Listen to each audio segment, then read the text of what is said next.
Hey everyone, this is Mustaqim and welcome back to my YouTube channel Mustaqim's Turtle.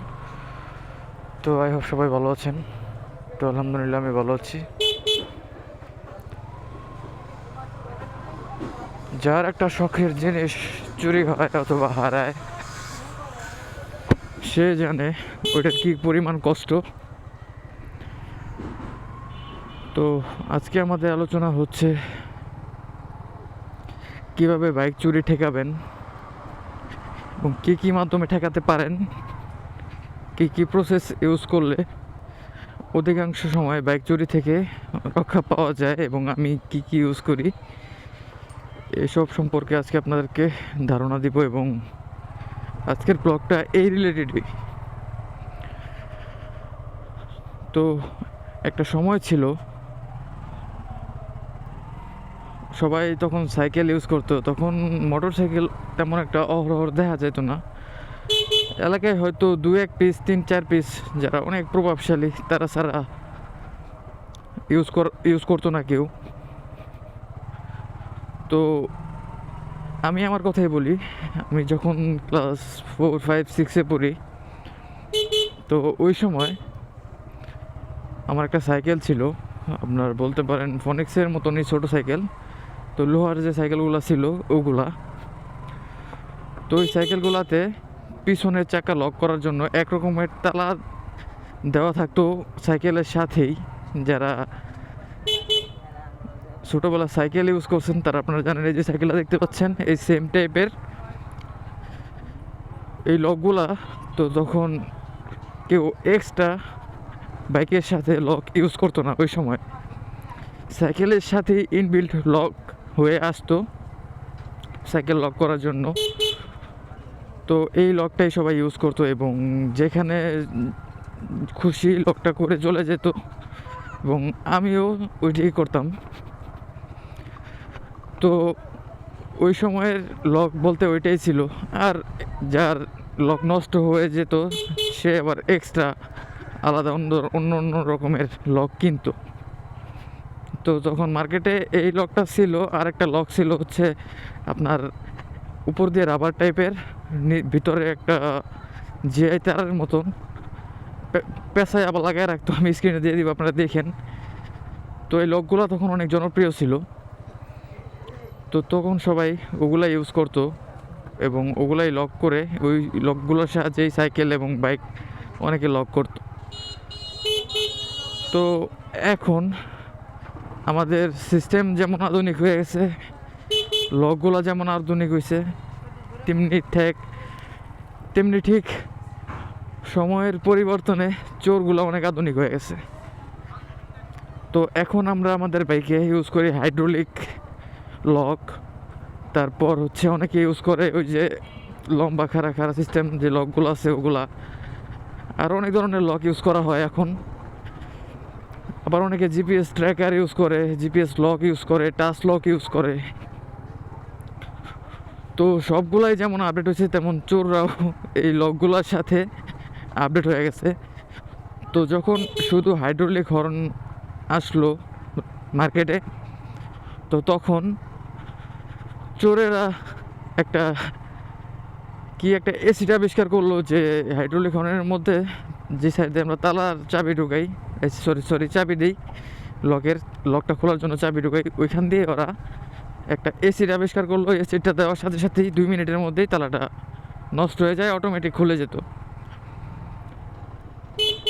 তো এইটাই বলবো যে virus তৈরির আগে বিজ্ঞানীরা এটার অ্যান্টিভাইরাস তৈরি করে। ঠিক তেমনই চোরেরা একটা বাইক চুরি করতে গেলে ওটা নিয়ে রিসার্চ করে এবং যেই তালাগুলা মার্কেটে তখন চলে তো ওগুলো নিয়ে রিসার্চ করে ওরাও একটা আলাদা ব্যাকআপ প্ল্যান রেডি করে, তারপর ওটার সাহায্যে ওরা চুরি করে।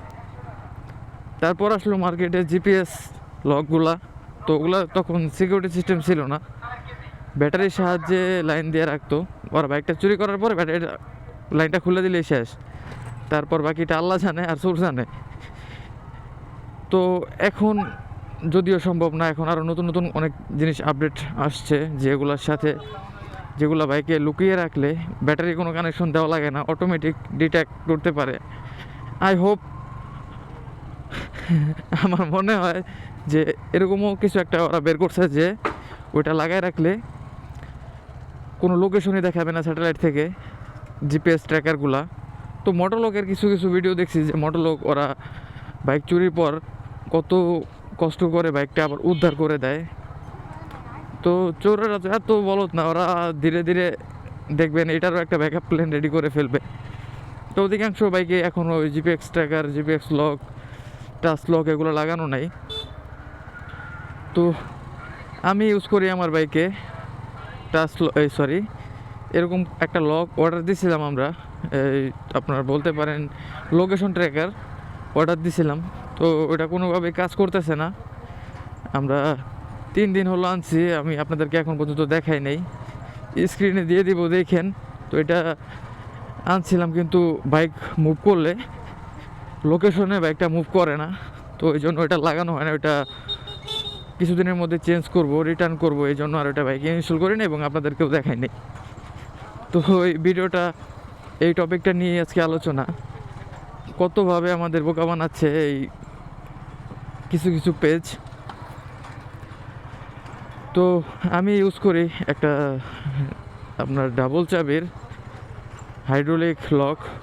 আপাতত এইটা ইউজ করতেছি কারণ আমি আমার বাইকটা শখে ইউজ করি, শখ হিসেবে নিছি এবং মোটর ব্লগ করি এবং আপনাদের এই যে ভিডিও উপহার দিই, এই জন্যই মূলত বাইকটা নেওয়া। আর সব সময় আমি আমার বাইকটা শখের কাজে ইউজ করি, কারণ কোনো প্রয়োজনীয় দরকারি কাজে খুব কম পরিমাণে ইউজ করা হয়। যে এমন যে আমি অফিস টাইমে বাইকটা নিচে রেখে আমি সারাক্ষণ অফিস করি, আবার রাতে অফিস শেষে বাইকটা বের করে নিয়ে আসি, এমন কোনো কিছু না। তাহলে অবশ্যই আমি আরও সিকিউরিটি আপডেট করতাম। আমি সবসময় আমার বাইকটা নিয়ে যেখানে যাই না কেন আমি চেষ্টা করি আমার চোখের কাছাকাছি রাখা, এবং যদি আমি কোনো রেস্টুরেন্টে বসি অথবা কোথাও যাই আমি ট্রাই করি যেন আমার মনে করেন কি আছে না একটা যে বিশ্বাসযোগ্য জায়গা অথবা আমি দেখতে পারবো এমন জায়গা ছাড়া কোথাও আমার বাইকটা আপাতত রাখতেছি না। কারণ আমি কোথাও গেলে ওরকম লেট করি না, খুব তাড়াতাড়ি কাজ শেষ করে চলে আসি। বেশি সর্বোচ্চ গেলে 10 থেকে 15 মিনিট চোখের আড়াল রাখি, তাও এমন জায়গায় রাখি যেন আমি দেখতে পারি। তো সেক্ষেত্রে আমি পারি। আর যারা প্রয়োজনের তাগিদে বাইক ইউজ করেন তাদের প্রশাসন আর হচ্ছে এমন এমন জায়গায় রাখবেন যারা যেন সিসি ক্যামেরা ফুটেজ থাকে, আবার আত্মীয় স্বজন কেউ থাকে আশেপাশে, এমন কোনো জায়গায় বাইকটা রাখার চেষ্টা করবেন। যারা প্রয়োজনের তাগিদে বাইক ইউজ করেন একটা জায়গায় রেখে কোনো কোথাও যান, তো তারা চাইলে বিভিন্ন ধরনের লক ইউজ করতে পারেন। এই যে অনেকের যে ব্রেক লক, ব্রেকটা আপনার আটকে রাখার জন্য একটা লক দিয়ে রাখছে, মার্কেটে আসছে, ওটা ইউজ করতে পারেন, ওটা খুব ভালো। তো আমি খুব শীঘ্রই এটা নিব, আমি স্ক্রিনে দিয়ে দিব, দেখতে পারেন যারা যারা নিতে চান।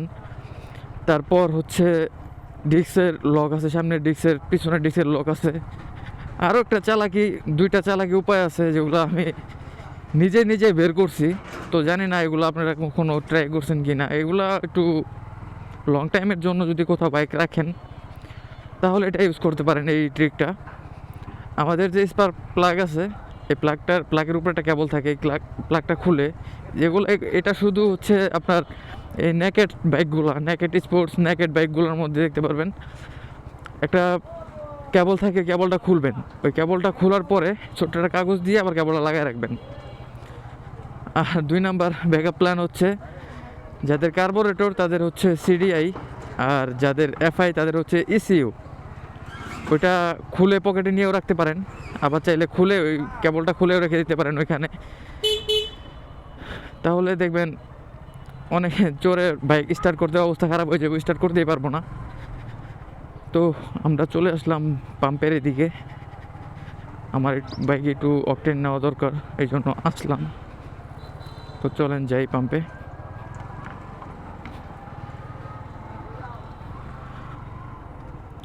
তো অনেক রকমের রাস্তা আছে বাইক চুরি থেকে। এখন যদি আপনি অনলাইন ঘাটেন এবং নিজের একটু ব্রেন লাগান তাহলে দেখতে পারবেন যে বিভিন্ন উপায়ে নিজে নিজে বাইকটা প্রোটেক্ট করতে পারবেন, তাও সেফটি ফার্স্ট। তো অকটেন নেই, তারপর আবার আপনাদের সাথে কথা হবে।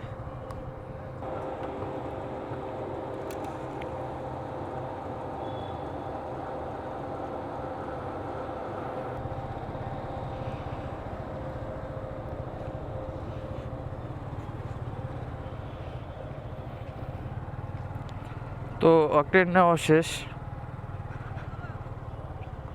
তো আপনারা যারা বাইকটা আপনাদের মন মতো প্রোটেক্ট করতে চান, তাহলে আমি যেগুলো যেগুলো বললাম এগুলো ট্রাই করতে পারেন। তাহলে দেখবেন অনেকে অনেক রকমভাবে চেষ্টা করে নিজের বাইকটা প্রোটেক্ট করার। তো আমি একটা হাইড্রোলিক একটা লক ইউজ করি। প্লাস আমি আমার বাইকটা চোখের সামনে রাখার চেষ্টা করি, আর রাত্রে যেখানে বাইকটা রাখি একদম বলতে পারেন বাড়ির ভিতর ঢুকায় রাখার চেষ্টা করি। তো এখন আপাতত এগুলোই করতেছি। যখন অনেক দূর দূর যাওয়া পড়বে, অথবা কোনো জবে জয়েন করব, অথবা কোনো বিজনেস পারপোজ বাইকটা ইউজ করা হবে, লং টাইম একটা জায়গায় ফালায় রাখা হবে, তো তখন চেষ্টা করব জিপিএস লক, ট্র্যাকার এবং আরও দু একটা লক ইউজ করার। কারণ আমার মতে যদি আমি যখন ওরকমভাবে ইউজ করব, তো তখন আমি অবশ্যই লক একটু বেশি ইউজ করব। কারণ ট্রাস্ট লকটা অবশ্যই থাকবে, যেন আমার বাইকে কেউ হাত দেয় অথবা তালাগুলো ভাঙার চেষ্টা করে। 2-3টা লক থাকলে ওগুলো ভাঙতে ভাঙতে, তো একটা লক যদি ভাঙতে আমার তিনটা লক যদি আমার বাইকে লাগানো থাকে, তাহলে যদি প্রত্যেকটা লক ভাঙতে যদি 2 থেকে 3 মিনিটও লাগে, তাও আমি 10টা মিনিট সময় পাবো আমি আমার বাইকের কাছে আসার। তো তখন আমার বাইক আমাকে সিগন্যাল দিবে রিমোটের মাধ্যমে। তো ওই সময়টা যেন আমি পাই 10 থেকে 12 মিনিট, আমি যেন বাইকের কাছে আসতে পারি। তো ওই হিসাবে আমি আমার সেফটিটা বললাম আপনাদেরকে। তো অনেকের বলতে পারেন এতগুলো লক, তো ভাই যখন হারাইবো তখন বুঝবেন। তো আমাদের এদিকে অনেক বাইক চুরি হয়, তো সবাই এরকমভাবেই সেফটি দেয়, একজনে 2-3টা করে লক লাগায় রাখে রাতে। আমি আমার বাইকে রাতে শিকল দিয়ে লাগায় রাখি, তারপর ডিস্ক লক ইউজ করি, আবার 2টা গেটে তালা ইউজ করি ডাবল করে। তো যে যেভাবে পারে নিজের শখের জিনিসটা প্রোটেক্ট করার চেষ্টা করে। তো শখ তো শখের জিনিসগুলো যেমন শখের, তেমনি এটা যে রক্ষা করবেন, প্রোটেক্ট করবেন, ওইটাও একটা শখের মধ্যেই এবং ভালো লাগে। তো এটাই, অনেকে অনেক কথা বলে যে এত কিছু কেমনে কি বুঝলাম না, এত খরচ বাইক কেনার পরে। এটাই, খরচ অনেক, বাইক কেনার পরে অনেক খরচ। বাইক চালালে যেমন খরচ হয়, বাইকটা মেনটেনেন্স করতে যেমন খরচ হয়, বাইকটার সিকিউরিটি দিতে তেমনই খরচ হয়। সিকিউরিটি দিতে বলতে এটা একবার খরচ করবেন, দীর্ঘদিন ওই সময়টা আর কি ওই খরচটা আপনার লাগবে না, যদি মাত্র ওই জিনিসগুলো নষ্ট না হয়। তো এক্ষেত্রে যেহেতু আমরা এককালীন একটা খরচ করব, সেহেতু অবশ্যই একটা ভালো জিনিস, ভালো লকের ভিতর একটা টাকা ইনভেস্ট করার চেষ্টা করবেন। ভুলভাল লকের মধ্যে টাকা ইনভেস্ট করে বাইকটাও থাকবে ডেঞ্জার জোনে, আপনিও বাইকটা কোথাও রেখে শান্তি পাবেন না, মন মতো কোনো কাজ কাম করতে পারবেন না, রাতে ঘুমেও শান্তি পাবেন না। তো এক্ষেত্রে আমাদের উচিত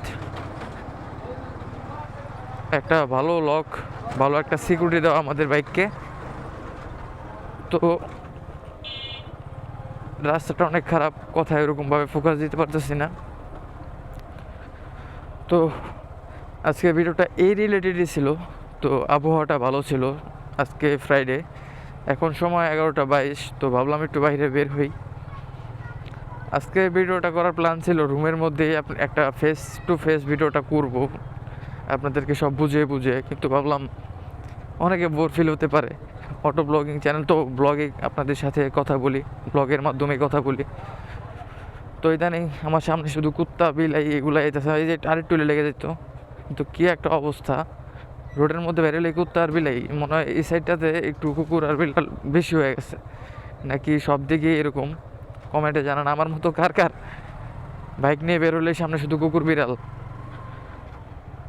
শান্তিতে রাইড দিতে পারেন না এদের জন্য। তো আজকে ভিডিওটা আর বেশি বড় করব না, আজকে ভিডিওটা এই পর্যন্তই। যারা ইউটিউব চ্যানেল থেকে দেখছেন, যারা আমার চ্যানেলে নতুন, তারা অবশ্যই চ্যানেলটা সাবস্ক্রাইব করবেন, আর যারা ফেসবুক পেজ থেকে দেখছেন অবশ্যই পেজটা ফলো করে দেবেন। আবার দেখা হবে নতুন কোনো ভিডিওতে, নতুন কোনো ব্লগে। সবাই ভালো থাকবেন, আল্লাহ হাফেজ।